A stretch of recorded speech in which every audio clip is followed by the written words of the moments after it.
हम चले परमालोक रिद्धि के पार। हम चले परमालोक रिद्धि के पार। हम चले हजरत भोले के साथ गोपुर को हम चले और पीछे रोते सरवर आले। हम चले और पीछे रोते सरवर आले। हम चले जंगल में शोर ना लाओ, फरियाद आता। हज़रत के पीछे हंस के अलमदार शाहता। हज़रत के पीछे हंस के अलमदार शाहता। फिजा बड़ी थी महके के दर पर, जो बेखबर ना कहा उसने दूर से देखा। चश्मेदार उलट के बहने का बोले बोलो अगर सैलानी उठो अलमाता। घूमता सैलानी उठो अलमाता। घूमता अकबर अलम लिए गए, अली का निशान नहीं वो तलवार तो आता है वो नूर जवान। नहीं वो तलवार तो आता है वो नूर जवान। नहीं अकबर आलम को महल के अंदर झुका के ला सर अपना पीटते हुए घर में हुसैन आ चिल्लाते थे कि भाई को भाई। कहाँ से ला भाई ने साथ छोड़ दिया मेरा। आया भाई ने साथ छोड़ दिया मेरा। आया छीना अजल ने हमसे हमारे गले को लोग भी तराई में छोड़ा है शेर को। लोग भी तराई में छोड़ा शेर को जिस दम सुना अलम को बढ़ाने का सबने ना सर अपना पीटने लगी सैलानी आतमाम गीता के बात पे कहने लगे इमाम लो अलविदा है हरम सैयद इमाम लो अलविदा है हरम सैयद। इमाम यहाँ से गले को खंजरे बुखार चाहिए। बस अब हमें अलमना चाहिए। बस अब हमें अलमना चाहिए ज़ैनब से रो के कहने लगे सर अरे ज़मान लेकर निशान को जाए कहाँ। ये बेवफा अब तो न बोझ है ना अलमदार।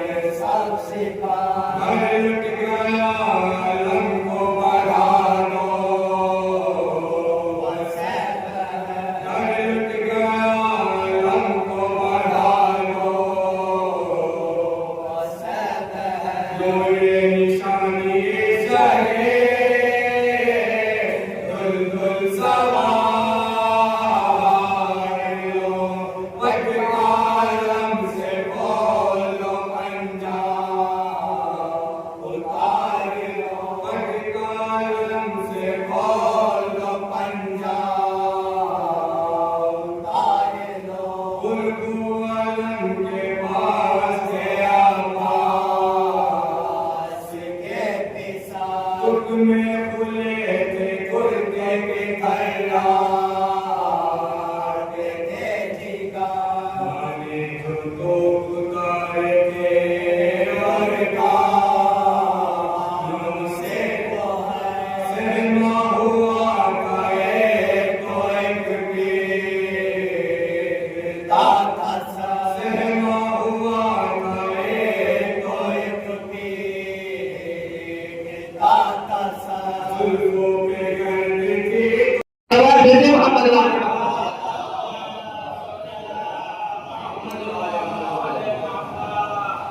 ये है अली इब्न अबी तालिब।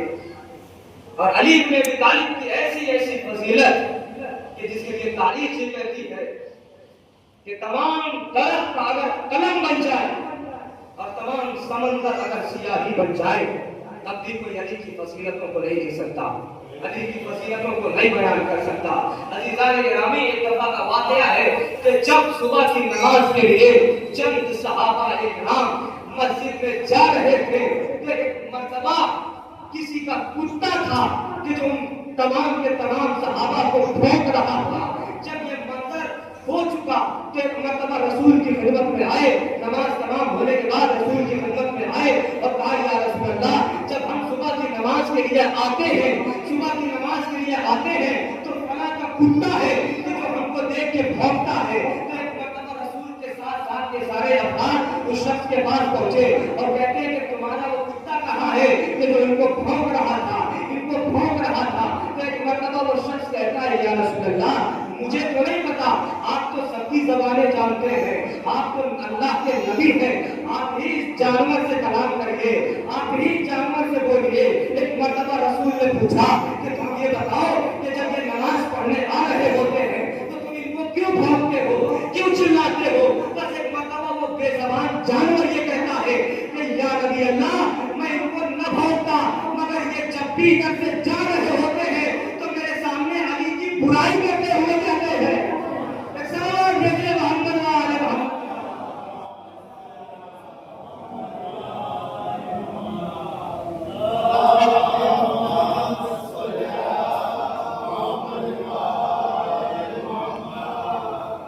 मेरे सामने से ये जब भी जाते हैं, जब भी गुजरते हैं तो अली की बुराई करते हुए जाते हैं।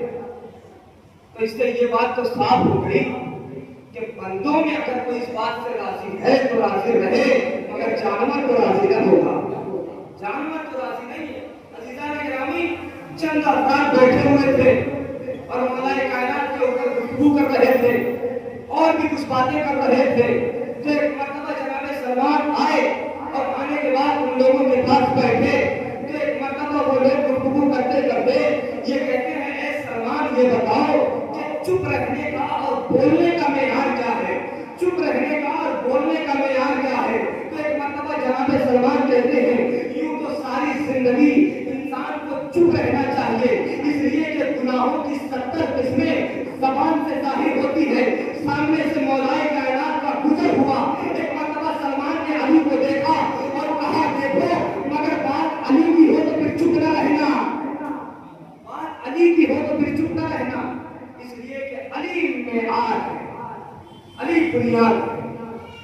तो अज़ीज़ान गिरामी, ये वो अली है कि जो पूरी जिंदगी हर इंसान को, हर पूरी मखलूक को रिस्क बांटता रहा, पूरी मखलूक को रिस्क बांटता रहा।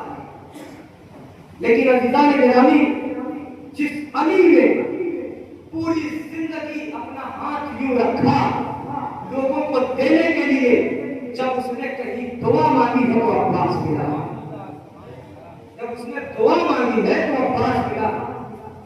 अब आप ये सोचिए कि जिस अली ने अपनी पूरी जिंदगी अल्लाह